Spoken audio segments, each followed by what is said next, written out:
This is PVA Blood. Let's make some badass terrain. This will be another easy build that's not going to require any specialized tools. No extensive painting skills or modeling skills are going to be needed. You can just get stuck in immediately. Following this guide will result in you having built enough trenches and ruined bunkers to populate a small table for a game of 40k. I was inspired after reading the novel Straight Silver from the Gaunt's Ghost series, which was written by Dan Abnett. The imagery of guardsmen trapped in brutal trench fighting felt like a really great fit for my next game, and I realized it would also be really forgiving for a terrain builder. Any mistakes, going across lines, accidentally spilled paint would all just fit into the theme of mud and grime being on absolutely everything. When making terrain, I want to make pieces that not only look cool, but also will still allow for tactical and interesting gameplay. And so I'm going to build what could be considered light, heavy, and line of sight blocking terrain using the Warhammer 40k rule set. To do this, I'm only going to use cheap materials, and as well as just simple, easy techniques that are going to help make me a savage trench and bunker system. If you'd seen my previous pumping station video, you're going to recognize a lot of these methods. I will be using more of the sandbags and bullet casings and concrete surfaces in this project, but I'm going to be going into a little bit further detail with them, as well as applying them in a much larger scale. You can see that I've used EVA foam again for this build. A single layer for the ground level, which has been glued onto some old fiberboard that I pulled out of some old IKEA furniture. And then at least another 2 layers on top of that, to be tall enough to give convincing trench depth, as well as give cover for any models who might be hiding behind it. It's all been held together with PVA glue and toothpicks. I then repeated this process for a second trench segment, and then a small line of sight blocking and listening outpost. I then built 2 multi-level damaged bunker segments, all using this same technique. I used parts from my bits box to add some extra details. Spare doors and hatches from vehicles are especially useful, but anything with detail could really be used. When assemble the bunker, don't glue on the roof segment until you've applied gap filler and then sanded it smooth. It's just easier this way. I would then use a knife to bevel the edges, as well as on the firing slit and rooftop to try and evoke the look of a pillbox. Just make sure the glue is completely dry before applying the gap filler, or else it will never properly set.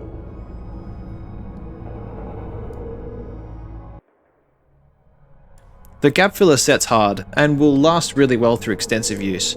You can see that I pushed in some extra detail parts, like some structural supports and an antenna setup on the roof, just directly into the putty whilst it was setting. The bunkers are going to need some more attention, as the walls will need to be smoothed out. Just put some sandpaper on a flat surface, and then use it to smoothen out any surface that you want to be concrete. Just make sure you pay extra attention to the beveled edges on the firing slits in the roof, as you want the angles to be even as possible on each side.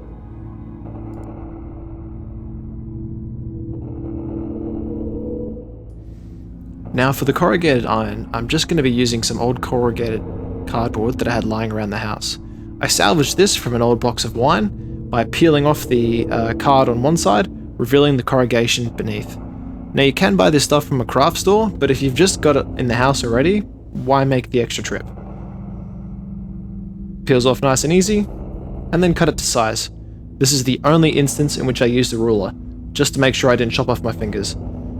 PVA glue will hold it in place, and when painted up, this is going to look like some iron that's used to hold back the earthworks of the trench system. I'm going to be using some stirrer sticks made from balsa wood as the duct boards, and I'm just going to be running over them with a wire brush that I pulled from the barbecue. This adds some extra grooves, which will just help it look like proper timber when it's painted up. Cut them to size and use PVA glue to hold it in place. You're going to be doing the same thing with the corrugated iron, and then afterwards you're going to be using some matchsticks as some little supports. Yeah, hold it in place, and then just trim them as needed. To add some extra detail, I'm going to be covering all of the gap filler surfaces that I want to look like dirt with some actual dirt. Now this dirt came from my garden, but I did bake it beforehand at about 120 degrees Celsius, just to make sure that nothing was alive in it. You're going to be covering these surfaces with some watered down PVA, about 50-50 mix, and then just sprinkle the dirt on. Now do this over a mat of some kind, or if you've got like a spare piece of board like me, just because you don't want this stuff getting everywhere. Literally everything is going to be covered with the dirt except for the corrugated iron, duct boarding, and any of the surfaces that I want to make look like concrete.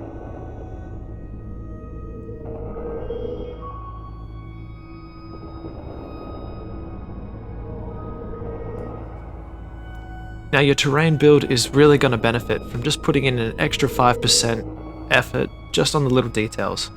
In this case, I made a little ladder using some leftover matchsticks and some PVA glue. It was probably the most fiddly thing I did on this entire build, which should give you an idea of how easy this is to actually do. Sweet. Now I also chopped up some zip ties and just glued them to the inside of the bunker just to add some extra terrain. They might look like some exposed power cabling. Now we're going to make some more sandbags. They're going to cover the entire top of the trench system and probably some more on the bunkers. To do this, you want to roll out some sausages from air drying clay, about 1/2 centimeter thick, then press it down until it's about 1 centimeter thick.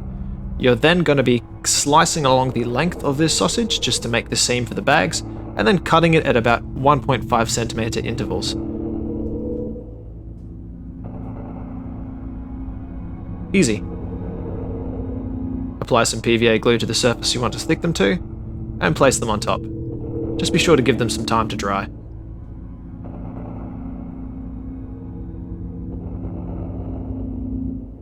And you're done.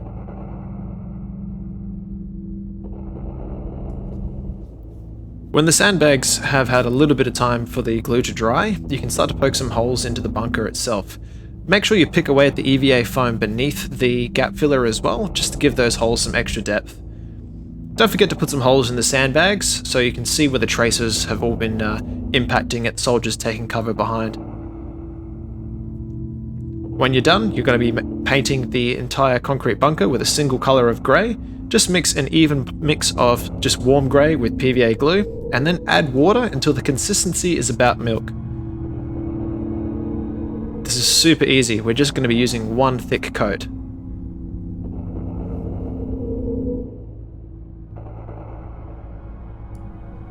You can see that I'm just using a large brush and slapping the paint on pretty liberally everywhere. Now, we're adding the PVA to the paint itself because it's just going to add an extra layer of protection, as these pieces are going to have a pretty punished existing in a club room. I've also painted little areas of technology such as the antenna array and some hatches. I'm going to repeat the same process of PVA and paint using some raw umber and burnt sienna with some PVA glue, and of course water until it's about the same consistency as milk to paint the earth surfaces. Just like I did with the bunkers themselves, it's just going to be one thick coat. No need for much precision here. Just get it done nice and quick. When you've finished painting the earthy tones, you want to go over and then paint white over the sandbags themselves. Next, you're going to make a really simple wash using 1 part acrylic brown paint, 1 part PVA glue, and about 10 parts water. And now you're just going to apply this to pretty much the entirety of every single piece that you've made. If it seems a bit thick, just water it down some more, and if it seems to pull, just use a piece of toilet paper or tissue and mop up the excess. Make sure you get all the sandbags so all that original white is covered. This is going to make everything look worn and dirty. Add some more water till you're about 15 parts water to 1 part of paint, and then just apply this all over the bunkers themselves. You can see no precision is needed. Once everything is dry, you're going to be dry brushing every single piece of terrain. The good news is you can use your largest possible brush and you only need one color, cheap white acrylic paint. Dry brush the entirety of everything. So that's the sandbags, the dirt, the duct boarding, the inside of your bunkers, everything. This is just going to help all those little details really pop so all of your effort doesn't go to waste. Now you could, in theory, call this all done. This is tabletop ready. This is the same standard that you would see if you were to buy pre-painted terrain online, but the good news is you've made it yourself. However, I want to do a little bit more, so we're going to be still continuing and adding some extra little steps which will really help your terrain pieces stand out from others you might have seen around the place. It is amazing the sort of detail you can get from like a single color of wash and a simple dry brush. Look at that. Looking cool.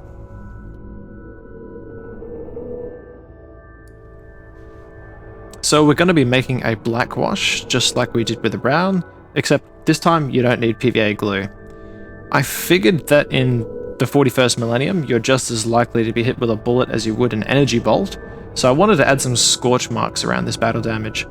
It's also going to add to the depth of the piece, and I also applied it in areas where I thought there'd be some additional grime and just general gunk build-up.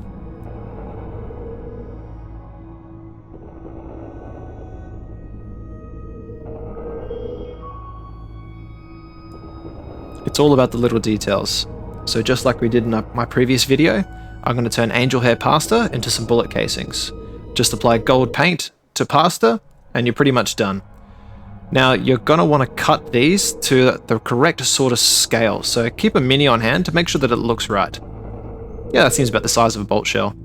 Now these things don't weigh anything, so as you cut them they are going to fling around. I found that using some blue tack to hold it in place as you go is really useful.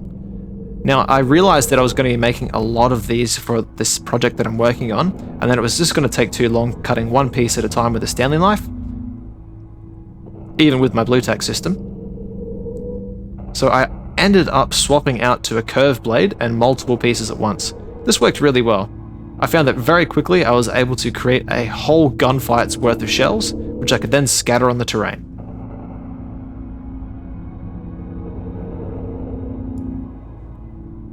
Have a look over your piece and try to think where it would make sense for bullet cases to pull up as the battle progresses.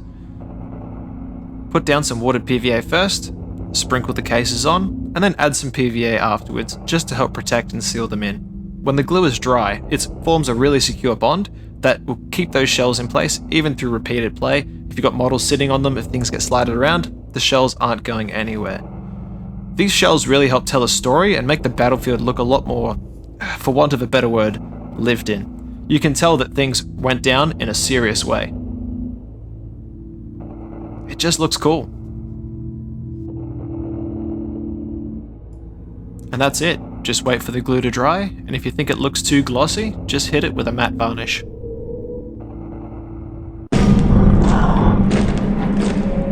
If you've had a crack at this yourself, congratulations. You've now got everything you need to turn your tabletop into a cool battlefield. In this video we put together a variety of cover types, but they've all been built and painted to a matching theme. So hopefully you can agree that that extra effort was worth it. From the beginning to the end, this whole project took me 3 days, but most of that was just drying time. The actual time spent building and painting would have been less than 5 hours. As you can see from the video, you don't need any specialized tools. Don't need an airbrush, don't need a hot wire cutter, you don't even need high quality paint, don't even need a steady hand. And I only even used a ruler just to help cut a straight line. No measuring was involved. This is a great project for beginners. You can even give your kids tasks to do. Like, no reason they can't be making sandbags or painting. Really easy stuff. Do yourself a favor and have a go. Take your hobby to the next level. I want to keep making these videos and your interest means a lot. I've got some ideas for my next projects, but I'd love to hear your suggestions and feedback. If you want to see some more terrain builds, please do the like and subscribe thing. It's a great motivator knowing that I've got some people who will be disappointed if I don't actually do something. And yeah, times are weird. Stay safe. Also, I've got an Instagram, @PVABoy. Check it out if you want. See you next time.